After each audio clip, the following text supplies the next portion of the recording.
Infelizmente, até quem não acredita vai sofrer um impacto. Vou dizer uma coisa para vocês aqui, olhando nos olhos de vocês. Eu vejo um reboliço muito grande de coisas aí bombásticas que vão acontecer de uma hora para outra nesses dias aí. Deus vai botar tudo fileira dominó. Mas tudo pode mudar em um minuto. Muitas coisas vão mudar em poucos dias. Vem coisas fortes, grandes e decisivas. Essa situação insustentável é uma briga, uma contenda muito grande no meio das instituições. Uma contenda muito grande. E a justiça será feita. É como se estivesse chegando a hora do basta. Basta. A grande mídia e a imprensa nacional brasileira vai ter muito assunto para falar durante muitos dias. Se preparem. O Senhor está no seu alto e sublime trono, contemplando tudo e todos, e nenhuma palavra que sai da sua boca volta para ele vazia. Tudo que ele fala, ele cumpre. E o apóstolo Reginaldo Rolim, durante algumas lives anteriores em seu canal do YouTube, trouxe uma forte palavra profética para o Brasil e para o mundo. E mais uma vez, surpreendentemente, tudo que o apóstolo falou está se cumprindo. Quem acompanha o apóstolo aqui no canal O Verbo de Deus e também no canal do apóstolo tem visto como Deus tem lhe usado tremendamente para a nação brasileira e para muitos países. Então, como sempre, está um vídeo muito sério, muito importante. Então já entre aqui, deixando o seu like, se inscreva no canal e ative o sininho das notificações, para quando postarmos mais vídeos como este, você receba em primeira mão.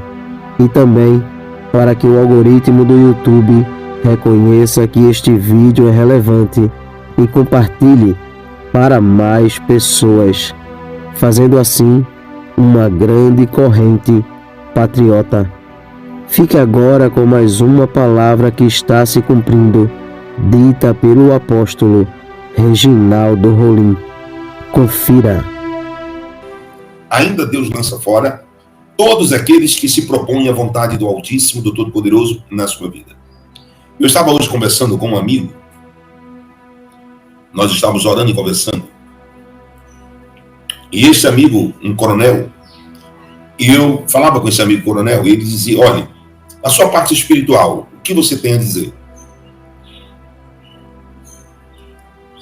Eu disse, coronel, nós só temos que viver um grande impacto. Esse impacto que não tem como voltar atrás, não tem como retroceder atrás. Se vista de pano de saco. Ore pela nação brasileira, porque os dias são decisivos. Infelizmente, até quem não acredita vai sofrer o impacto desse grande dia decisivo. Mas o Senhor libertará o Brasil por completo. Deus não faz obra nenhuma que fique pela metade. Deus só faz obra completa. Deus só faz obra completa. Ele nunca fez uma obra ou faz uma obra para deixar pela metade do caminho. Mas ele faz a obra, ele finaliza a obra que ele conclui. Compartilhe essa live com mais 7.000 pessoas, está aí. Eu quero dizer duas coisas importantes hoje, para que todos nós ficamos guardados, para que nós possamos saber, e aí vocês tiram suas conclusões, depois das verdades, se vai acontecer ou não. Tire as suas conclusões, se vai acontecer ou não, tá? Apenas aqui eu falo, apenas isso. Apenas isso. Quando Deus vem me mostrar, e o livro que me rege também, o livro de Amós 3,7, certamente o Senhor não fará coisa alguma sem antes revelar o seu segredo aos seus servos profetas. O meu Deus é Deus, que revela, Daniel capítulo 2, o oculto e escondido. Ele revela, Daniel 2,22. Ele revela o profundo e escondido, conhece o que está em trevas e com ele mora a luz. É Deus. Vou dizer uma coisa para vocês aqui, olhando nos olhos de vocês. Eu vejo um reboliço muito grande de coisas aí bombásticas que vão acontecer de uma hora para outra nesses dias aí. Ah, meu pai do céu, até o dia 7, se eu não me salvo a memória, que dá uma data que Deus tinha dito. Até o dia... Gente, quando eu digo uma data, não significa que é aquela data naquele dia 7. É do dia que eu disse até o dia, todos os acontecimentos. É hoje, amanhã, depois da manhã, depois blá, blá, blá, blá. Você entendeu? E eu falava hoje o seguinte que eu vou falar aqui para vocês, que eu não sou de rodeio não, digo logo. Olha, a pressão vai ser tão grande, o que vem por aí é tão destruidor, tão magnífico no reino espiritual. Eu falo do reino espiritual, não falo do político, eu falo do reino espiritual. É tão magnífica que vem aí no reino espiritual que é impossível a pessoa não temer. E de 100% pode haver 5% das pessoas sentarem e buscar um acordo, um acordão. Mas Deus não quer esse acordo. Deus não quer, mas pode ser que existe um acordão grande, gigante nesse acordão. Pode ser. Eu não vou relatar detalhes, porque senão eu acabo prejudicando, entregando segredo de Estado. Entregando segredo que é segredo. Eu não vou relatar. Mas eu queria dizer que Deus não estaria no meio do acordo. Se eu falo isso aqui, né, Senhor? Só fala aquilo que o Senhor manda, que o Espírito de Deus manda. Mas fica tranquilo. Vamos ver os próximos capítulos do que vai acontecer. Né? Vamos ver os próximos capítulos do que vai acontecer. Aí a gente vai olhando, vai vendo o que vai vir. Mas tudo pode mudar em 1 minuto. Tudo pode mudar em 1 minuto. Muitas coisas vão mudar em poucos dias. Muitas coisas irão mudar com poucos dias. Vem coisas fortes, grandes e decisivas. Tudo que vem aí é decisiva. E vai colocar o país completamente em alerta. Podendo 5% chamar Bolsonaro para fazer um acordo ali no meio dos partidos, com anistia, ele livre. Pode ser, estou dizendo 5%. Não bota a palavra na minha boca, são 5% apenas. 95% é o que está escrito em Mateus capítulo 5, versículo 6. Bem-aventurados que têm fome e sede de justiça, pois eles serão fartos. 95%. Mas de uma coisa eu tenho certeza. Deus libertará o Brasil. E agora está mais perto do que nunca, porque os acontecimentos vão mais rápido. E aí nós brasileiros já estamos preparados, né? Porque nós estamos orando. Eu estou orando e jejuando pelo território nacional brasileiro. Nós estamos orando e jejuando pelo território nacional brasileiro. Orando pelo Bolsonaro, orando pelo Maurício, orando pelo Braga Neto, pelo Heleno, pelos deputados, senadores, homens, mulheres de bem. Eu estou orando, juntamente com todos os evangélicos, que professam a minha mesma fé, aos católicos, espíritas e todos os cristãos. A corrente tem que ser de todo mundo, de todos os homens e cidadãos de bem. Dar a mão, cada um, usando a sua fé. Porque sem fé é impossível agradar a Deus. O mesmo sol que nasce para o justo, nasce para o justo. Tudo se sucede a mesma coisa a todos ao mesmo tempo. O que nos une agora é a liberdade das coisas boas, justas, no nosso território nacional brasileiro. E isso não passará. E está cada vez muito mais forte, cada vez muito mais acelerado. E é preciso orarmos, se vestirmos de pano de saco e orarmos pelo Brasil. Deus vai criar uma situação insustentável no território nacional brasileiro. Nesses dias, poucos dias. Hoje são 29 de 3 de 2025, não é isso? 29 de 3 de 2025, são 22 horas e 45 minutos. Essa situação insustentável é uma briga, uma contenda muito grande no meio das instituições. Uma contenda muito grande, estou falando da parte espiritual, é a parte que me rege e me cabe. Uma briga muito grande, mas muito grande. E esta briga é que vai decidir tudo. É como se estivesse chegando a hora do basta. Basta. As televisões nacionais, internacionais, principalmente a grande mídia nacional brasileira, vai ter muito assunto para falar. Durante muitos e muitos e muitos dias, eu vou repetir. A grande mídia e a imprensa nacional brasileira vai ter muito assunto para falar. Durante muitos e muitos e muitos e muitos dias. Se preparem. Mas vai haver um grande rebuliço esses dias. No meio das instituições. Mas é grande. E Romanos 8, 28, não esqueçam, todas as coisas colaboram e participam para o bem daqueles que amam a Deus, daqueles que são chamados segundo o seu propósito. Todas as coisas colaboram e participam para o bem daqueles que amam a Deus, daqueles que são chamados segundo o seu... João, traz a primeira informação, a primeira bomba do dia, João. O ministro Alexandre de Moraes mandou à Procuradoria-Geral da República se manifestar sobre a necessidade de prisão preventiva de Jair Bolsonaro.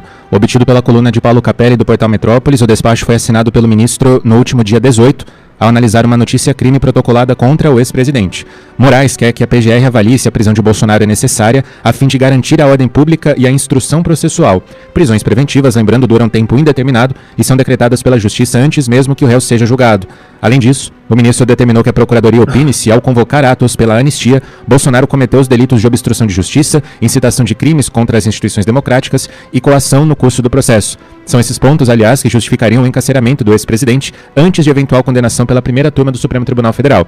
Por fim, Alexandre de Moraes solicitou um parecer do Ministério Público Federal se há necessidade de aplicar as medidas cautelares para restringir a atuação de Bolsonaro em novas convocações que possam incitar atos antidemocráticos. No último dia 19, a Secretaria Judiciária do Supremo Tribunal Federal remeteu as determinações de Moraes ao Procurador-Geral da República, Paulo Gonet, que ainda não protocolou sua posição sobre os questionamentos.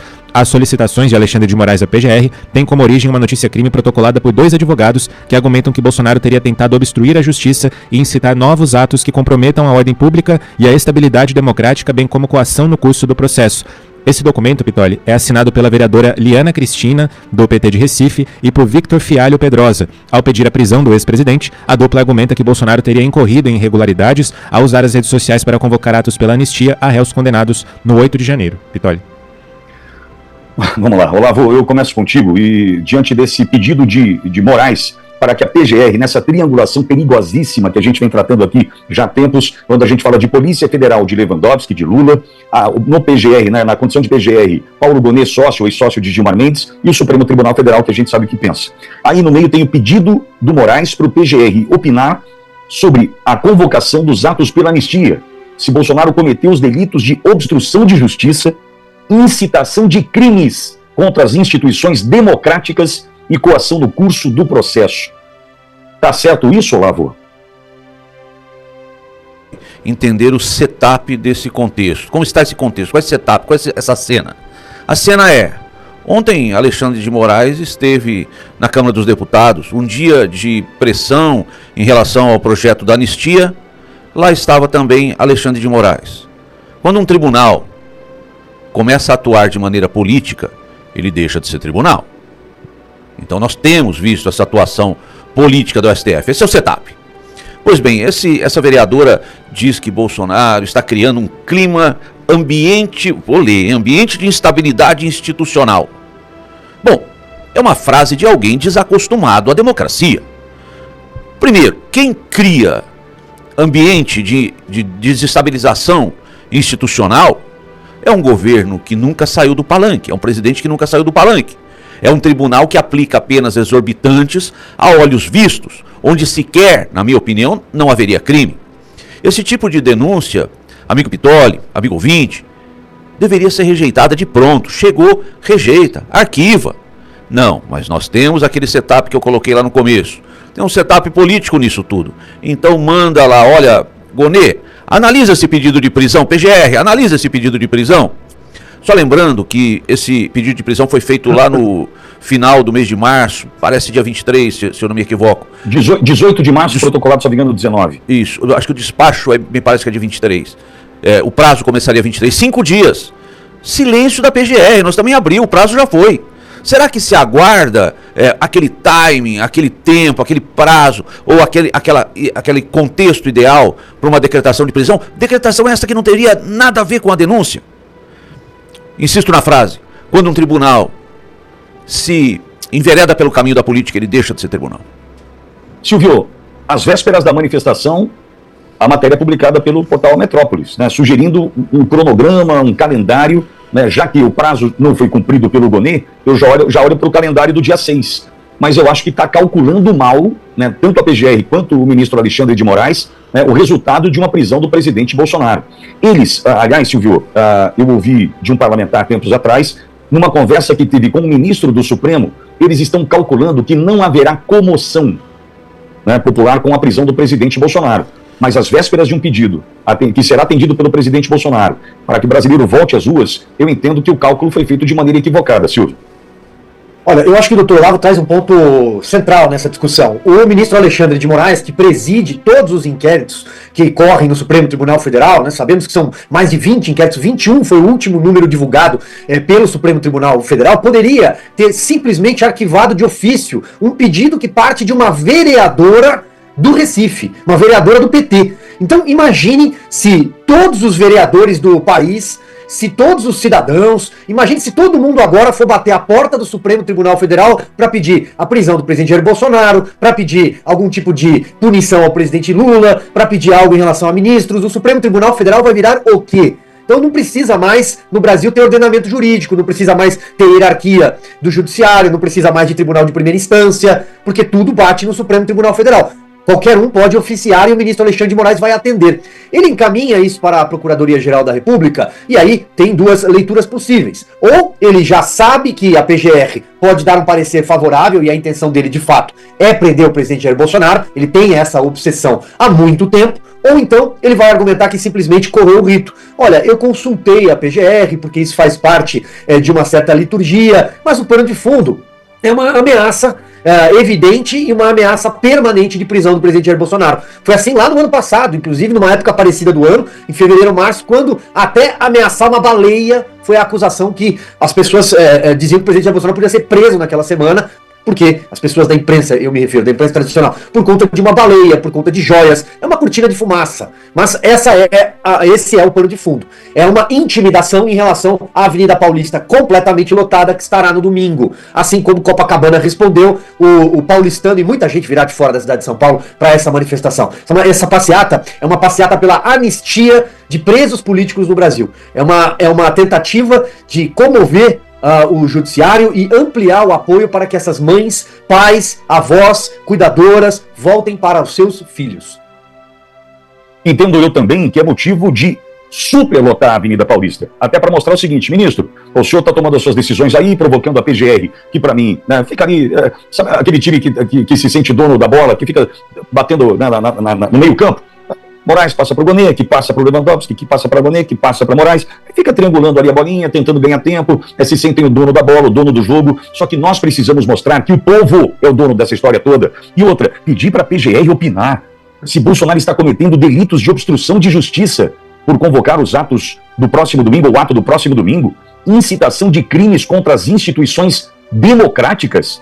O que é democrático para você, Alexandre de Moraes? Eu quero entender, né, o que é democrático para você. Se nem a Constituição você sabe respeitar. E ainda coação no curso do processo, ultrapassando qualquer limite. A gente já vai ouvir também Maurício Macron, já na sequência, sobre essa história, né, liberada há pouco pelo Metrópole, nesse calendário, tá me cheirando mal, viu? Hoje, quarta-feira, manifestação domingo, entraram com pedido dia 18, tinha até o dia 23 para responder, já é dia 2, manifestação dia 6, tá cheirando... E nesse vale tudo, né? Como é que o senhor acorda com essa notícia? Desculpe insistir nessa notícia de hoje, mas é que ela está preocupando a todos nós, né? Esse pedido do Moraes à PGR, né? E recebe uma informação como essa? Como é que o senhor está trabalhando com isso aí dentro? Né? Existe, na tua visão, a possibilidade de uma prisão? Não, olha, como é que o senhor está lidando com isso, presidente? Acabei de fazer 70 anos de idade. É que eu digo, né? Tenho menos tempo de para-brisa do que de retrovisor. Não estou provocando nada contra mim. Até já avisei aqui quem trabalha comigo, né, dirigindo o carro, para nem passar perto de embaixadas. Alguns me criticaram lá atrás, achando que eu ia fugir via embaixada da Hungria. Eu procurei saber quais são os acordos de Hungria com o Brasil sobre essa questão. Para depois ver se procede o que vocês falaram. Certo? Bem, a possibilidade existe. Nós vivemos numa completa insegurança jurídica. Até eu estou com várias cartas na minha frente aqui, não li, são tantas que chegam, né? De presos políticos por aí. Então, cada um tem um drama horrível. E uma coisa, vamos supor que alguém cometeu um crime, né, e está preso. Lógico que ninguém quer estar preso. Mas quem cometeu um crime e deve preso, o cara terá um sentimento. Esses inocentes estão presos por quê? Não é apenas a Débora, né? Que inclusive o Supremo mudou há pouco tempo, sempre assim, né? Eu acho que foi um ano mais ou menos. Parece que era voltada para mim. O pedido de vistas podia ser eterno. Eles botaram com um limite, 3 meses. O ministro Fux, em 3 meses, vai ter que dar o voto dele. Se acompanha o relator, o Alexandre de Moraes, pelos 14 anos para a Débora, ou não. Tá? E vamos lá, a Débora voltou. Não existe alegria maior de uma pessoa do que encontrar seus filhos. Tá? Há 2 anos separado deles, encontrar seus filhos. Agora vai dar o voto lá. Vamos supor até que o Fux acompanhe os votos, que vai ser dado pelo sempre que está sendo dessa forma, do Cássio Nunes e do André Mendonça. Acompanham esses votos desses 2 ministros, pela absolvição. Tá? Mas tem mais ministros para votar. Vamos supor que eles optem por 10 anos de cadeia, não 14, ou 8. A Débora vai sair da casa dela, já cumpriu 2 de preventiva, volta para uma penitenciária para cumprir mais 8, 9, 10 anos. Isso é justo? Você fala em individualização da pena. Qual foi o crime da Débora, meu Deus do céu? Quando muito ali, nem danificou o patrimônio. Ela não quebrou nada. Qual o objetivo? Porque essa sanha, ela queria dar um golpe, ela tem potencial para isso, ela tem conhecimento, ela sabe o que é golpe. E se 1.500 pessoas foram para dar um golpe, como isso não vazou? Cadê a inteligência da BIM, da Polícia Federal, do Exército, da Marinha, da Aeronáutica? Ninguém plotou que era um golpe. 1.500 pessoas foram dar um golpe e ninguém no resto do Brasil, aqui de Brasília, ficou sabendo disso. Você sabe que em Brasília, se você reúne com meia dúzia de pessoas para contar um segredo, 2, 3 dias depois, vaza. Ninguém sabia disso. Agora, na verdade, sabiam, né? Apesar de uma CPMI bastante parcial, não foi comprovado ali que a tal da BIM, que está de novo nos holofotes dos jornais, né, deu mais de 30 avisos para o GSI do general G. Dias. Esse colou na prova em 75, ele é 2 anos mais na minha frente, né? Colou na prova, pegou 20 dias de cadeia e ficou por isso mesmo, não tomou providência. Quando o Dino sobe com as imagens, eu para a minha experiência em Brasília, porque as imagens pegam aqui, ó, a esplanada toda, ia mostrar que tinha uns 300 homens da Força de Segurança lá no Ministério da Justiça, que não foram colocados para trabalhar contra esses atos que estavam sendo anunciados que haveriam em Brasília. Então, o crime deles, né? A armação deles só não foi completa porque eu estava nos Estados Unidos. Se eu estivesse aqui, estaria preso até hoje, alguém tem dúvida disso? E buscar na noite de domingo lá em casa, ou na segunda-feira. Tá? E devo explicar o quê? Ah, você não participou, vai dizer que você não participou disso? Poxa vida! Eu tô, um dos crimes que eu estou respondendo aqui, acredite se quiser, né, nessa história toda, é destruição de patrimônio. Ah, só se foi por telepatia, eu não estava aqui. Daí quando o PGR me bota como incentivador do 8 de janeiro, não tem uma mensagem de ninguém, não tem um discurso meu, muito pelo contrário. A última vez que eu falei para a nação foi numa live de 30 de dezembro de 22, falando, o mundo não vai se acabar, o Brasil não vai se acabar amanhã, vamos ter calma, tá? A gente vai voltar ao poder. Fizemos tudo isso aí, pelo lado de lá, maquinou. Repito, então não foi 10 porque eu não estava aqui no Brasil, faltou combinar comigo. Deus irá mostrar para algumas autoridades da nação brasileira que Ele é o único dominador e controlador de todas as coisas e que tudo está na palma de suas mãos e Ele faz o que quer e com quem quer a qualquer momento, pois tudo se submete à sua ordem e à sua autoridade. Cada dia que se passa, Deus vem mostrando ao povo brasileiro que está trabalhando em prol desta pátria e que tudo que está em oculto será revelado. Tudo que está encoberto, o Senhor trará à tona, porque Deus é a verdade e diante dela a mentira não prevalece. Que Deus abençoe este país. Que Deus abençoe a vida do apóstolo Reginaldo Rolim, sua casa, sua família e seu ministério. Este vídeo vai ficando por aqui. Não esqueça de deixar a sua opinião aqui nos comentários. Temos um encontro marcado para o próximo vídeo. E não se esqueça, o Verbo é de Deus. Até o próximo vídeo.